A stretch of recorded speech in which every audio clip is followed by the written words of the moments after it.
Gerard Milburn. He really doesn't need introduction for this audience, but if there is somebody who doesn't know him very well, then listen carefully.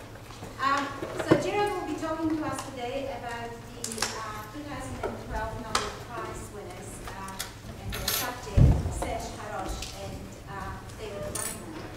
Gerard is very well known for his work in quantum information and quantum science overall, and he has done a lot of work that everybody cites as he set a scene for all optical quantum computing.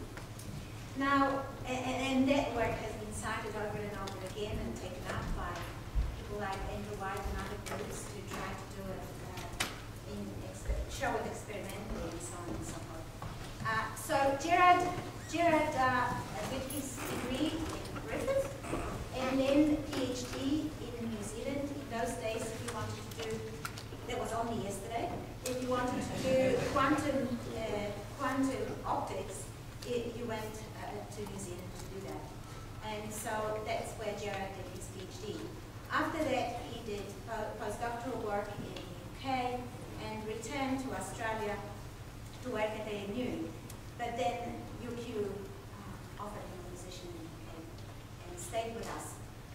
He is a director of ARC Center of Excellence for Engineered Quantum Systems, and and he is Federation Fellow and has been so since 2002. And as I said, his work in quantum physics is very well recognized around the world. And today, we'll be talking about the Nobel Prize winners.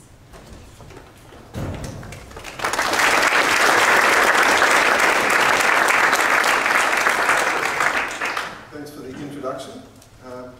You started off, I was beginning to feel like I need to spend more time with the department, but I hope I'm reasonably well able to take everybody here. I guess I should try and get around this side of the banner. Hopefully it doesn't sound good. No, that's fine. So the work I'm going to talk about today is the subject of the 2012 Nobel Prize in Physics. It feels a little unusual talking about this wonderful work. Very little of what I'll be talking about today has anything to do with me. But it is such an exciting piece of science, and the award is extremely... What's up, Andrew? I'm just turning the lights down. Oh. And the award is so well deserved that I think it's worth hearing a little bit more about the physics behind it and the physics that it will enable, and not to mention the technology that it will enable. You ready to go? Okay. So here's a quick outline of what I'm going to talk about. I want to spend a little bit of time putting the science of the award in context. I need to talk about single quantum systems. Then I'll talk about Dave Wineland's experiments on ion trapping and Serge Haroche's experiments on trapping QED. Obviously, I can only take a little snapshot of the work they've done over the last 3 decades, but I hope it will illustrate the essential science that led to the award. And then I'm going to, if I have time, spend a few minutes just looking at some possibilities for quantum-enabled technologies based on the sorts of quantum control and quantum engineering that Wineland and Haroche pioneered. Okay, so let's begin. So here's a snippet from the citation for the award.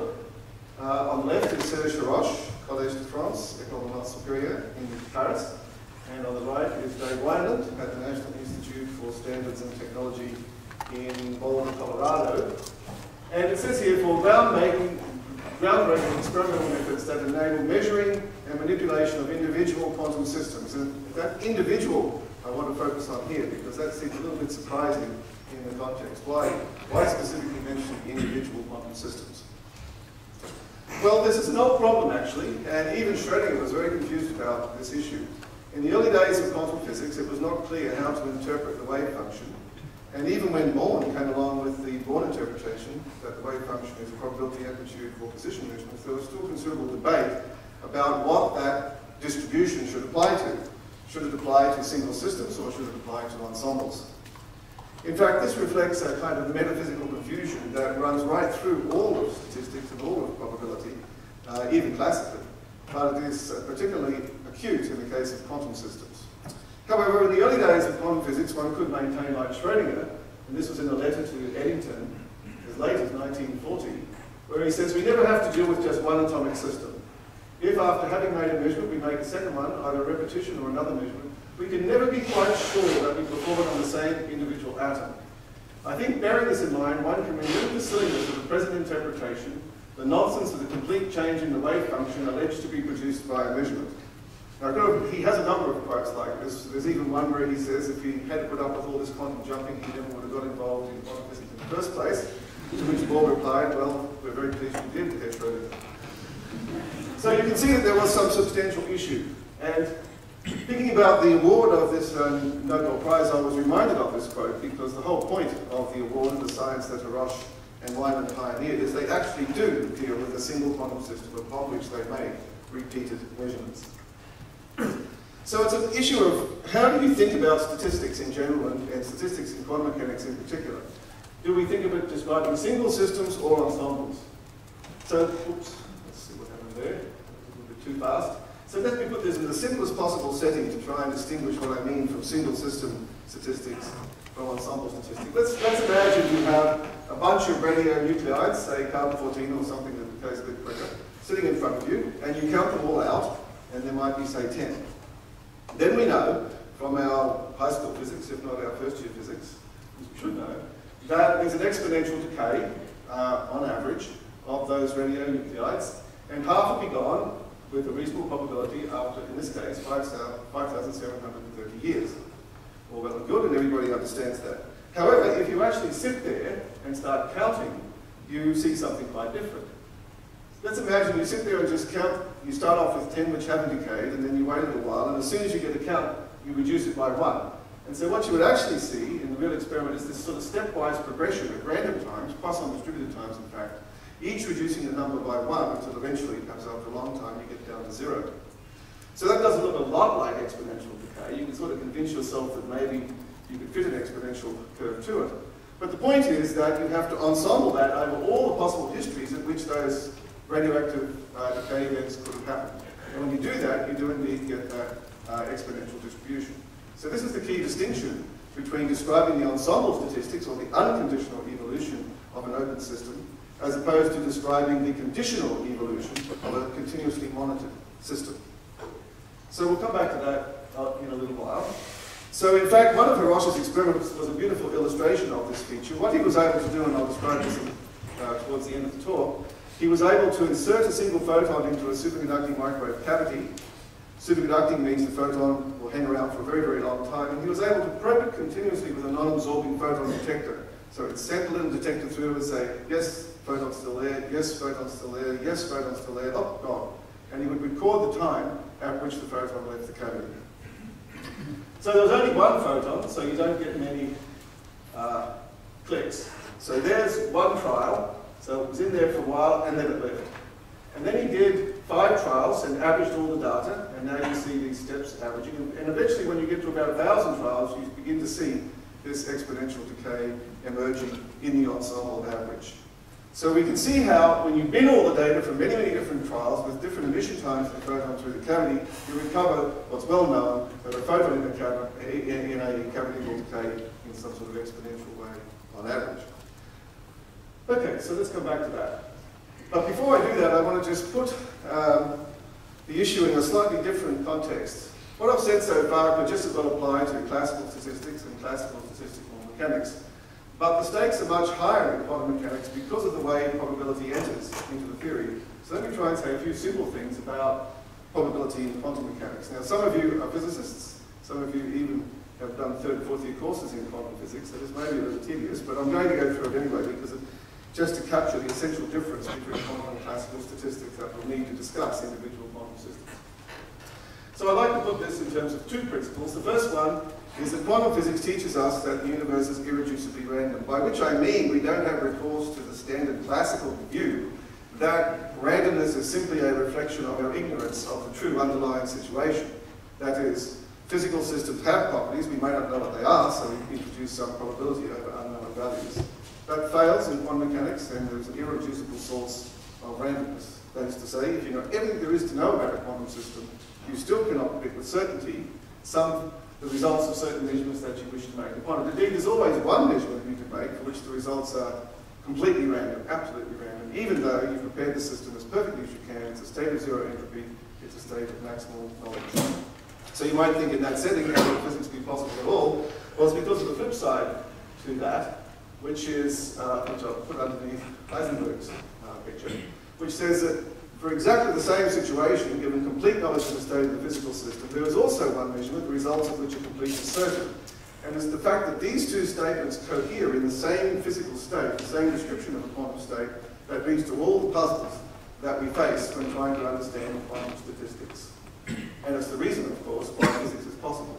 It's because once you've made a measurement and you have a result, it's now consistent. And it has to be the case that if you measure it again, you get the same result. Up to a few caveats regarding dynamics in between measurement steps. Okay, so how does it work? Well, quantum mechanics is sort of splits into two bits. Basically, it's a probability calculus, which requires you, first of all, to get something called the probability amplitude. So the probabilities themselves are not primary, the probability amplitudes are primary. These are complex numbers in general, and you get the probability as the mod squared of the complex amplitude. And the curious feature in why we can talk about the probability amplitudes as a true description of the state of the system is the following. If you know the list of probability amplitudes for any particular measurement, say measurement of position or measurement of energy, you can get the probability amplitudes for any other measurement you care to make upon the system just by cranking a quantum mechanical formalism, applying some well-known mathematical transformation. So a list of probability amplitudes is indeed well described as a state of the system, because that is all you can ever know, and that's all you ever need to know to predict the results of any measurement you wish to make upon it. Okay, so that's dramatically simplified, but that gets to the heart of the matter. So let me give a very simple example, the standard one of a spin-half system, which if you measure it in any direction, is either spin up or spin down. In standard units, it's plus or minus h bar and 2. Doesn't matter which direction you measure it in, but let's suppose you measure it in the z direction. Then, as I just said, to describe a state, I need to give you a list of probability amplitudes for the results of that measurement.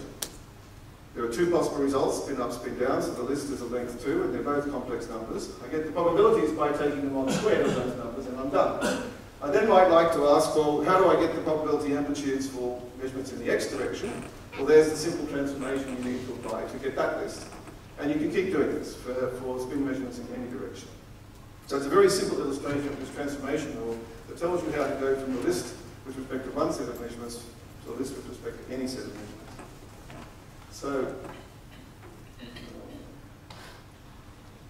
So here's an example. Here's an example of a state for which it is certain you will get spin up if you measure the spin in the z direction. I'll now just quickly switch to more conventional notation. Rather than writing this list as an ordered pair, I'll just write in standard Dirac notation. So it just means the same thing. It's just a list of probability amplitudes, nothing more. So if I measure spin in the z direction, I get up with certain certainty. But if I measure spin in the x direction, I can easily rewrite that using the rule I gave on the last page. And now I find that the probability for measurements in the x direction are equal. They're uniformly distributed, 50-50. So people sometimes say at this point, and in fact this is really just an example of the superposition principle, you often hear people say, oh well, what this really means is the system is simultaneously spin up and spin down in the x direction. Well, to my mind, I hope I don't offend anybody, but that seems to me the kind of fiction that someone utterly, with one foot in the realist camp and just can't quite let go, would like to think. It really is sort of nonsense, really. And how can it possibly be spin up and spin down in the x direction? The correct way to interpret it, I believe, is simply to go back to the statement at the top. What it actually says is spin up in the z direction is certain, and the spin in the x direction is completely random. Okay, so let's move on. I'd now like to just quickly distinguish two kinds of ways in which you can describe quantum states, which we're going to need. The example I just gave was pure states, so these are, imagine in every run of the experiment, we always prepare the spin up in the x direction. We have a device which could just be a measurement, for example. All measurements are state preparation procedures. Just measure it in the x direction and send it on its way. But I choose to measure spin in the z direction, and I just showed it's now uniformly distributed, 50-50 probability distribution. On the other hand, let's contrast that with a machine, which is actually producing certain spin in the z direction, but randomly spin up and spin down, and then spits that out one after another. You'll see this measurement won't distinguish them. The probability distributions will be exactly the same, but we know the states that we need to describe each of these has to be different, because in the previous example, we saw that if we happened to measure spin in the x direction, we'd have got spin up with certainty. So we distinguish that in the quantum theory by saying, in this case, they're all pure states, and in this case, they're all mixed states, just from an ensemble that is randomly producing spin up and spin down in the z direction. And we need to keep track of the fact of whether or not we're dealing with pure states or mixed states. Often we find we can't completely deal with mixed states, pure states. Like Andrew White, who's seen in his email, has often told me that has often told me that there are no pure states in the laboratory. This is absolutely true. Fortunately, there are pure states in the textbook, so we'll continue with this fiction for a little while longer. So, there we go, in direct notation, there's a spin up in the z direction, which we write in terms of this projection operator. This is a vector in Hilbert space, that's a one-dimensional projector onto that vector. And mixed states are this statistical combination of spin up and spin down. And those two procedures I just described are described by those two distinct states. Okay.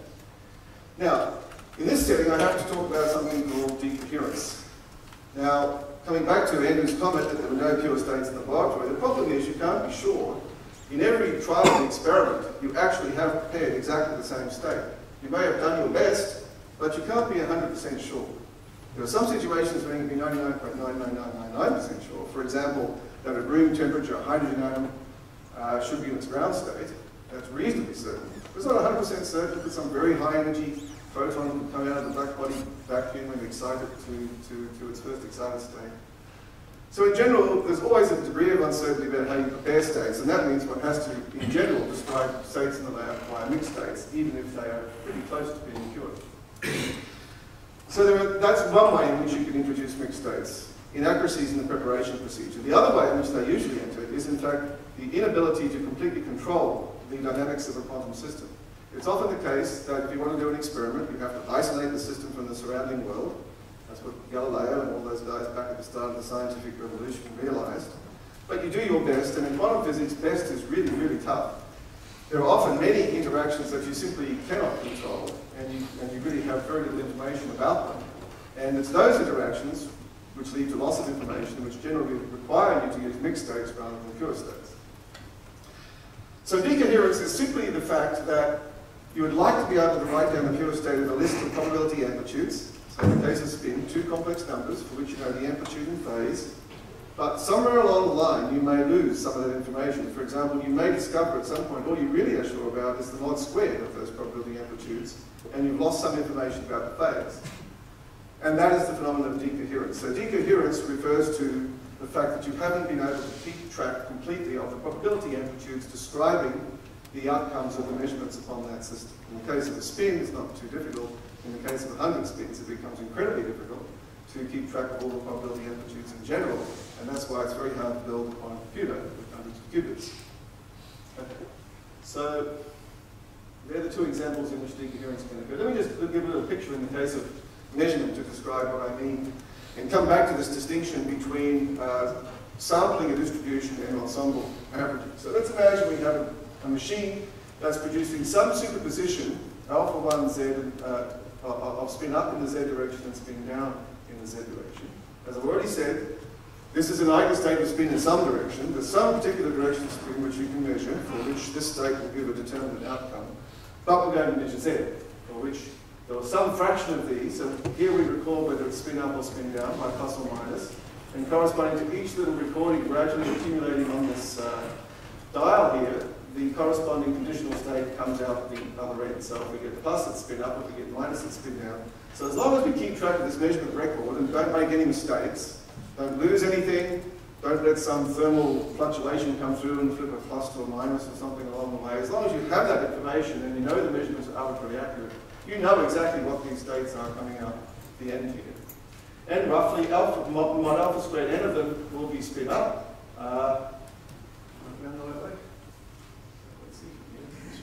Yes, alpha squared, mod alpha squared n are spin up, and roughly mod beta squared n are spin down. But let's now suppose you cover that measurement screen, erase all the information about which particular outcome was observed, but the particles still pass through this machine, and now they go on to some other experiment. What state do I use to describe this ensemble of particles? Well, now it's the mixed state, given by, oh, I switched to cubic notation, my apologies. 0 means spin down and 1 means spin up. So here we see the two ways in which we can describe the irreversible interaction of a quantum system with a measurement apparatus. We can describe this conditional dynamics, given that we have the measurement results. Or we can just assume, well, the measurement took place, but no one bothered to record the results. and then describe the state of the system unconditionally, given that I know the measurement took place. It's very similar to what I said at the beginning about looking at radioactive decay, ensemble averaging and getting exponential decay, or looking at a particular set of radioactive particles and just counting them. They decay at random times. Okay. So this was a big discussion back in the late 80s and early 90s, about the time that I got to the University of Queensland, in fact, this was raging. And it concerned the question of quantum jumps, which really did address Schrodinger's issue. Whoops. And it was suggested by Cook and Kimball back in 1985 that if you could trap a single atom or a single ion and set it up in the following sort of way, a kind of spectroscopy, where there are 3 levels, and this one is really weakly driven, hardly any excitation, laser excitation on here at all. And this one is strongly driven, so this transition is completely saturated. So photons are flying out of the system everywhere, so long as it remains over here in this subspace. Eventually it will absorb one of these photons and go to state 2, in which case it can no longer absorb photons from the strong transition, and so there should be no fluorescence. So the suggestion was you would see dark patches whenever the system made a quantum transition up to state, until finally it decays back down very weakly if this is some metastable transition, and then the fluorescence comes back on again. So my first PhD student here at the University of Queensland, Michael Gagan, calculated this using what we didn't have a word for it back then. We subsequently came to call it a quantum trajectory. We use a description which we recently invented and other people had invented to describe how to give the continuous dynamics of a system which is continuously monitored like this. And what we did was we looked at the photon counts coming out, of the probability to be in state 0, and the probability to be in state 1, and the probability to be in state 2.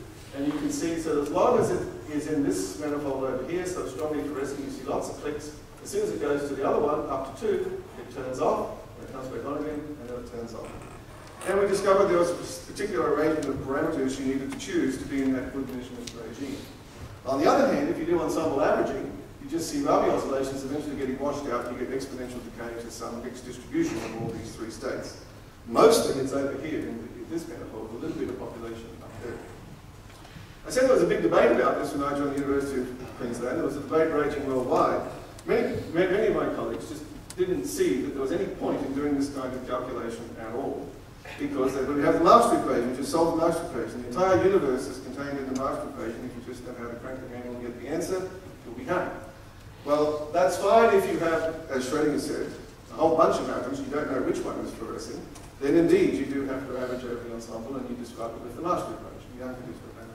But if you have one ion, this is what you should see.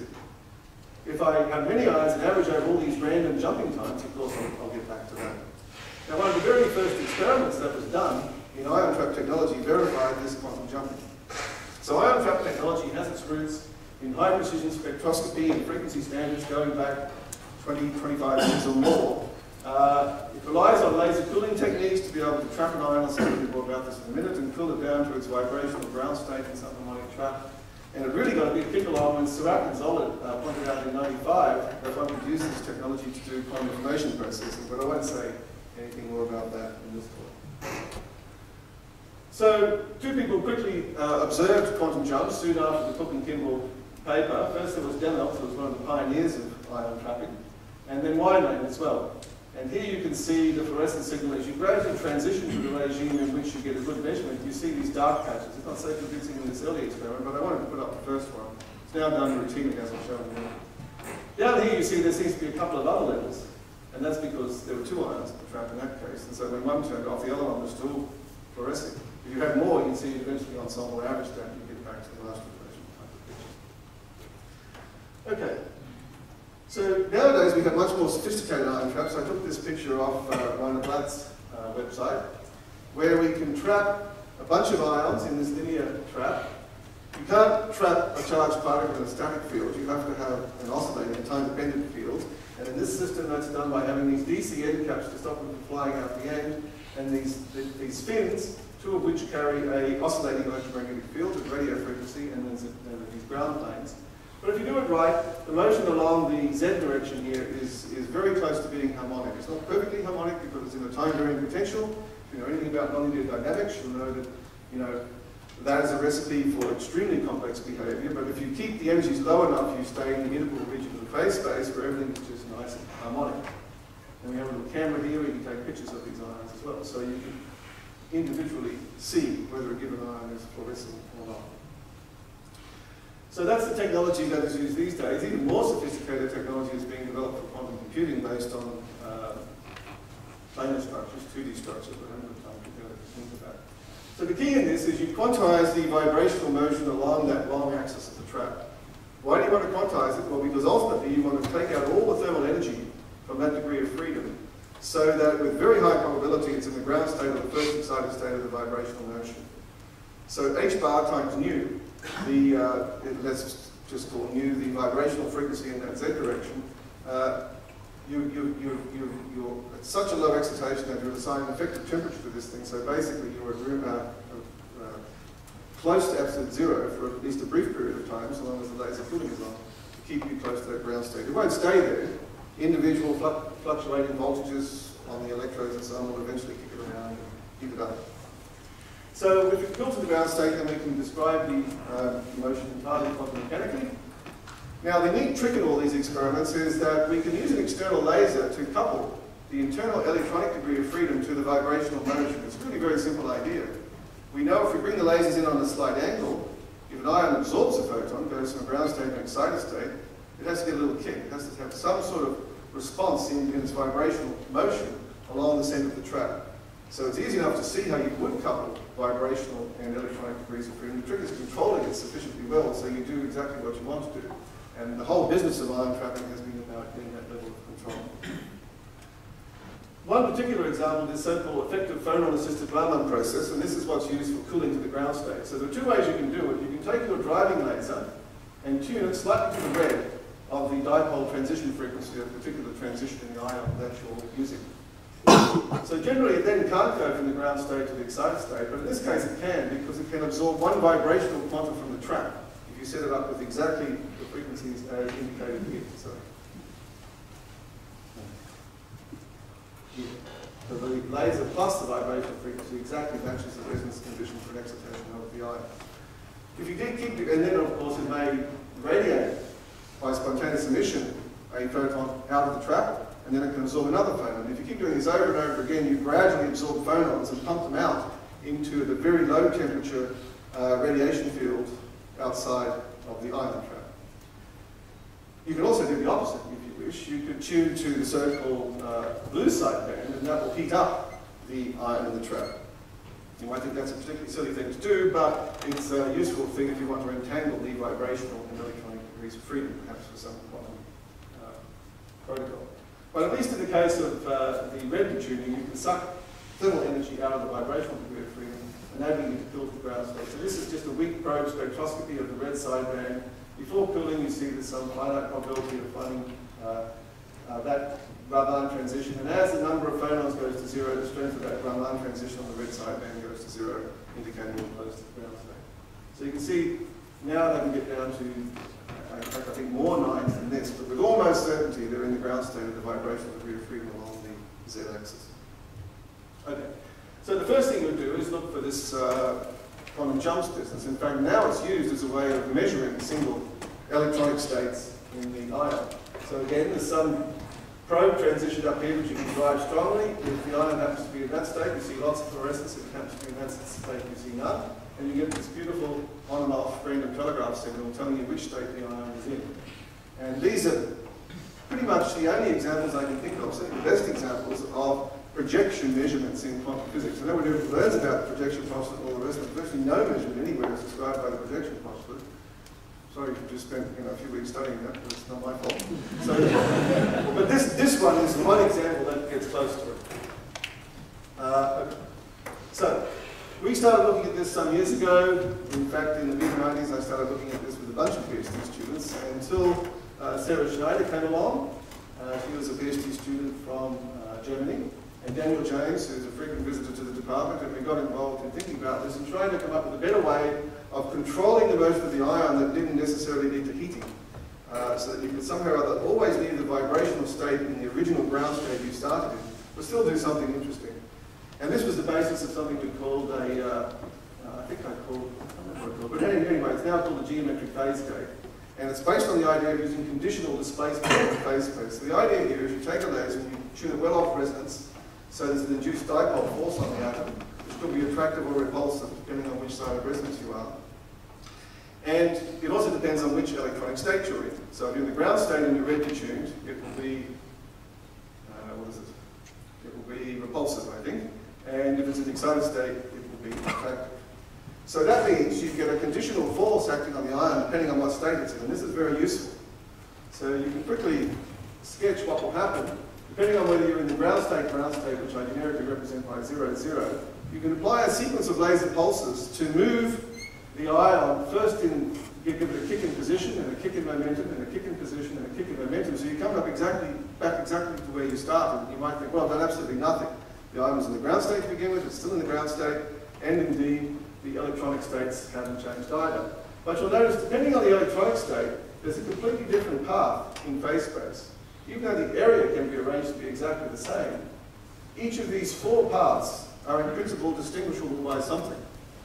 So in fact, what this does is impart a geometric phase to the ion, the electronic vibrational degree of freedom, that's conditional upon what state the ion is actually in. And that's incredibly useful for entangling 2 or more ions. So we pointed out, for example, here, if you want to see the gory details, I don't have too many equations, but you just put a sequence of these conditional displacements in phase space, stack them end to end, and use some computational relations, and lo and behold, all the x's and p's disappear completely from the expression.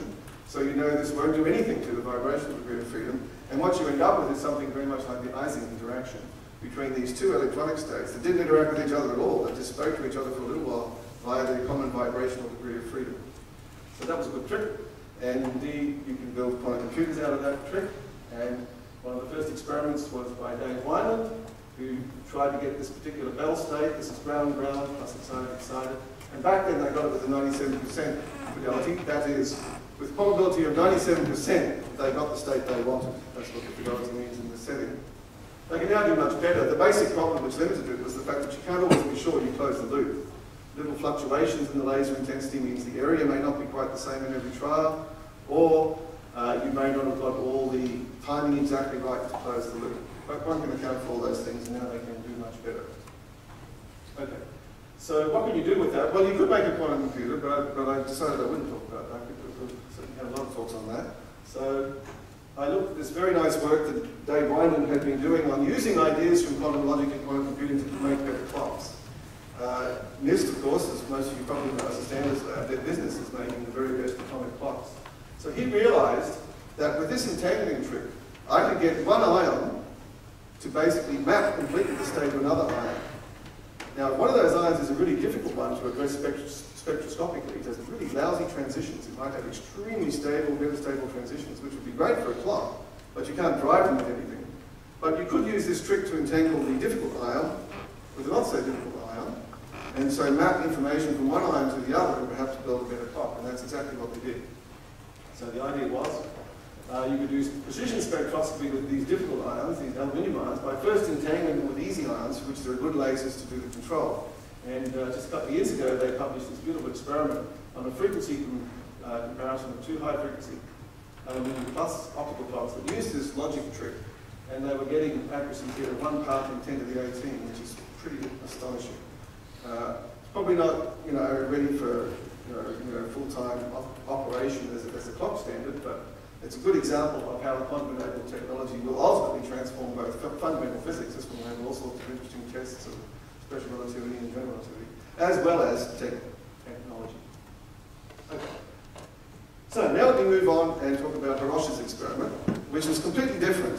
Well, it's similar. It's a single quantum system, but instead of trapping ions and probing them with photons, what they do is trap photons and probe them with atoms. So the electromagnetic degree of freedom now is a single mode microwave field with a superconducting cavity. Superconducting cavity means that once you put a photon in there, it just rattles around for ages before it finally gets absorbed or lost from the cavity. And they probe the cavity by sending atoms through here. In fact, they send through so-called Rydberg atoms.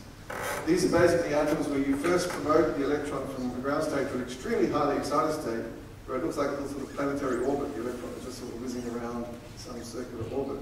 And now you can excite to a slightly larger planetary orbit with the microwave field. So all the probing is done by sending atoms through this cavity. So here's an atomic source where they control exquisitely the velocity of the atoms, so they have complete control over the interaction time as it whizzes through the cavity. There are two fields here, which I'll describe in a minute, used to control the atomic states going in, basically determining the kind of measurement that's done. And finally, they have an ionization detector, which is set so that it ionizes first from the excited state and they get a click, and then from the ground state and they get a click. So then this way they can check to see where the atom is in the ground with the excited state as it comes out. And the objective of the game is to make the probability distributions for those measurements depend upon the state of the field inside the cavity. Okay. So here's the basic idea. A few more technical details. Here's our atomic system described by these three Pauli operators. Sigma Z tells you the population difference between the ground excited state, sigma X and sigma Y to the in phase and quadrature phase dipole temperature. These interact with the microwave cavity field, single mode described by a bosonic degree of freedom with the standard annihilation and creation operators. Then it comes out and gets detected. And here are these control fields, which are treated perfectly classically for preparing particular superposition states of the atoms before they go in. We're able to do different sorts of measurements of the field inside the cavity. So there's the atomic operators. Most of you have probably seen this. If you haven't, don't worry too much about it at this point. Okay. The detector, of course, I'll just take the simple case where it's tuned to ionize from the excited state, so pretty close, not that close, not as good as the fluorescent Shelby, but it's close to a projection measurement onto the excited state of each atom as it goes through. So again, there's a single quantum system, which is this simple harmonic oscillator, this electromagnetic field inside the cavity. Not going anywhere, it just sits there, there's only one of them, and you keep probing it over and over again with atoms as they go through. So it's again an individual quantum system, continuously quantum. So one particular interaction you can look at is this dispersive interaction, which you can see is basically a frequency shift in the electromagnetic field that is either positive or negative, depending on where the atom is in the ground or the excited state. This is a so-called induced dipole interaction. You can think of it as a stark shift of the electronic state of the atom as well. And conversely, it's a conditional phase shift for the field. It shifts the frequency ever so slightly of the microwave field. So once you have this, you can play the following game. You can fix the interaction time, so you get this controlled phase shift for the electromagnetic field, and simultaneously controlled rotation of the atomic state. So let me give you an example. This is getting a little technical. So let's imagine we have the field in the the field in some arbitrary state, written in a photon number distribution n, and the electronic system in some arbitrary state. So now we apply this interaction and we see, depending on what photon number we have in the cavity, we get a slightly different phase shift for each one. Theta is fixed, but it will be theta, 2 theta, 3 theta, 4 theta, depending on how many photons are inside the cavity. For each of those, you have a separate little transformation acting on the two-level system. So these are like the hands of a clock. If there's no photons, it stays down. If there's one, it gets a little tick. 2 is another tick. 3 is another tick, and so on.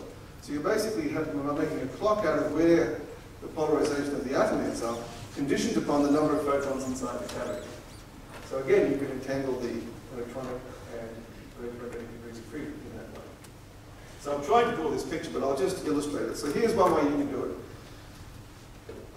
This is being videoed, isn't it? Never mind. This is the cubic dance, but let me give it my best shot. So you start off with all the atoms, they come in out of the atomic source in the ground state. And the first thing you do is you hit them with a control laser and polarize them in the X direction. Now it goes through the cavity and gets this little rotation around the Z direction, which is either 1 photon, 2 photon, 3 photon, 4 photon, 5 photon. Okay. So let's suppose it's a couple, goes to there. And now you hit it with another rotation around the x-axis, and now it rotates up around the x-axis like that, and then you can project it back onto the z-axis, and that angle is the same, basically, as the angle that the photons rotated it through when it was in the horizontal direction. So this is called Ramsey fringe interferometry, if you want to read about it later. But it's just a good trick. If you're stuck with only measuring whether the atom is in the excited state or the ground state, you can use this to detect rotations in sigma z. So at the end of the day, what you get out is something that tells you about how many photons rotated the electronic system while it was in this equatorial plane. I really need some help with animation here. I think I'll have to talk to some more computer savvy person. Never mind. So here's the idea. The outcome is simply a binary number, ground state or not, excited state or not. So in each measurement, you don't get much information. You don't get n, where n is 5 or something. You just get 1 bit So it's going to take a little while to learn how many integer photons are actually inside the cavity. But anyway, you just do it over and over again. And in the formalism, you can construct the probability distribution for that binary outcome using these measurement operators, and you can construct a conditional state. So now I'm giving you a few more gory details of how to actually compute a conditional state conditioned on the state of a measurement. You see, I'm not using the projection postulate. That won't work here.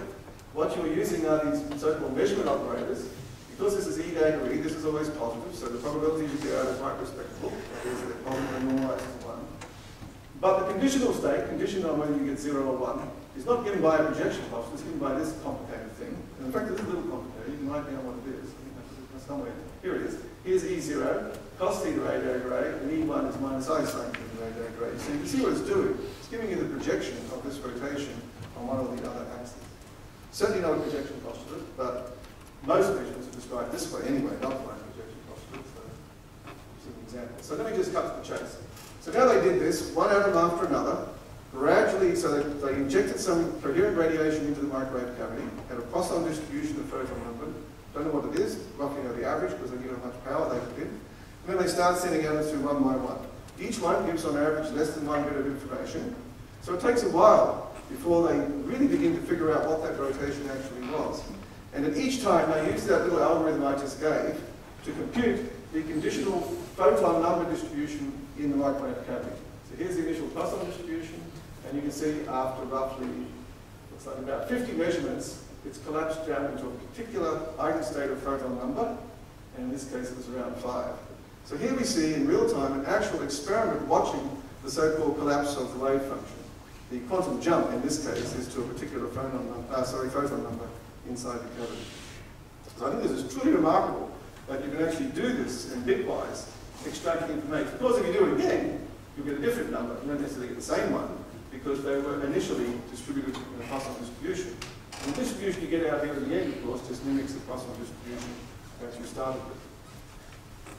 So there you see an example, quite an exquisite example, from fairly recently, this was 2007, of watching state reduction in action. But you get a random photon number out here. And what would be really nice if you could set it up so that you only get, say, 5. So you want to prepare the code with exactly 5 photon numbers. But this process won't do it because you just get some number on random, depending on where the particular trajectory starts to wander.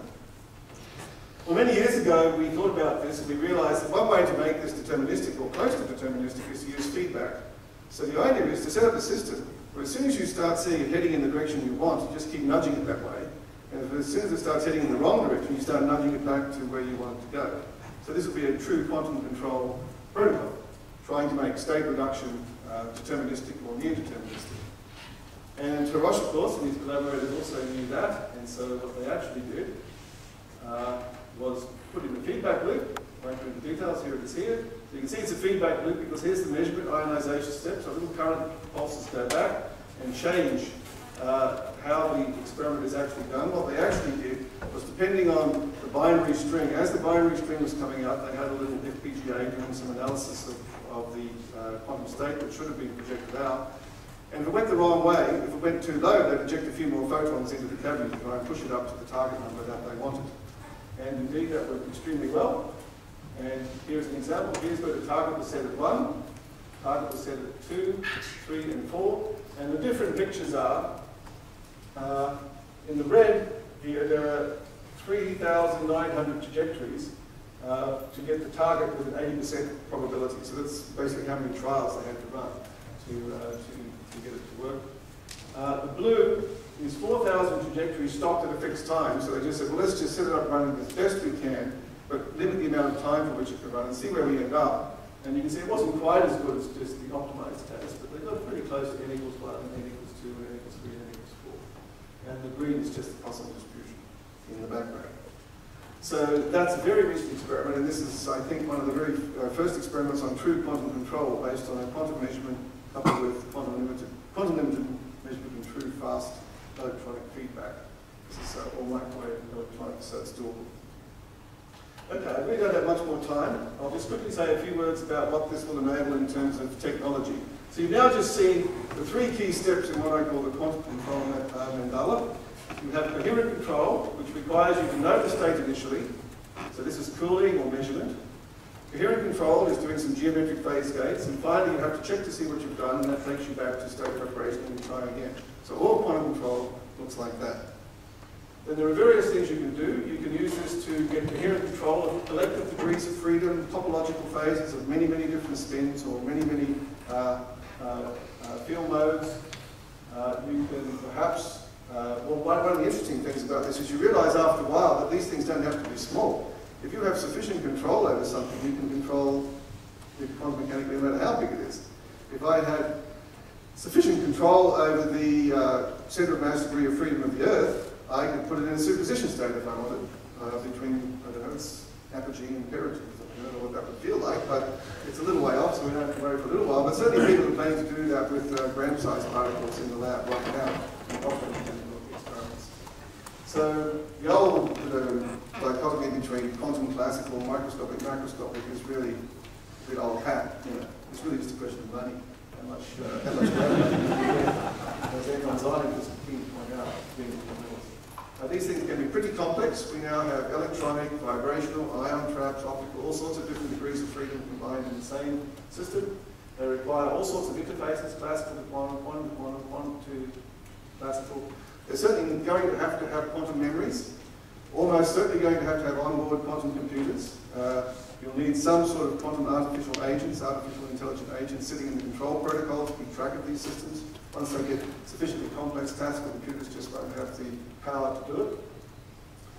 And they'll certainly incorporate quantum limited measurement, and as I said, you'll need some sort of integrated onboard quantum computation to do the necessary control. Here's some examples we're pursuing here. These are optomechanical systems. We've already heard a few talks about this. Let me just give one example of quantum limited measurement coming out of Warwick's Bowen's lab. Where is it? Thank you, Warwick, for these slides. Unfortunately, I haven't updated them, but I'll let you answer the inevitable question. So the nice thing about these things is the light whizzes around what's basically a little optical fiber, this whispering gallery mode of silica on the outside here. But the optical path length depends on the length of that ring, and if it vibrates, that path length is changing. So you get a coupling between the mechanical degrees of freedom and the optical phase. And that enables you to do some neat things. In particular, if I put, say, a magneto-restricted material on top here and I bring some magnetic field close to this, it will change the shape of the ring and change the phase of the light, and I can pick that up with extremely good quantum limited hadron detection, and that's what we've done. So here's the idea. Put some magneto-restricted material on top. And here's this comparison of all state-of-the-art magnetic field sensors, Hall sensors, low-temperature squid detectors, and so on. And here's the results he gave me when I gave this talk about 2 months ago, but they're probably better, right? So the nice thing about this is you want to get down here to the squid line, and suddenly then you put these guys out of business. Because the nice thing about these experiments is they're room temperature. Squid superconducting quantum interference devices, of course, don't work so well at room temperature, at least not yet. We're now a factor of 20 away from the squid.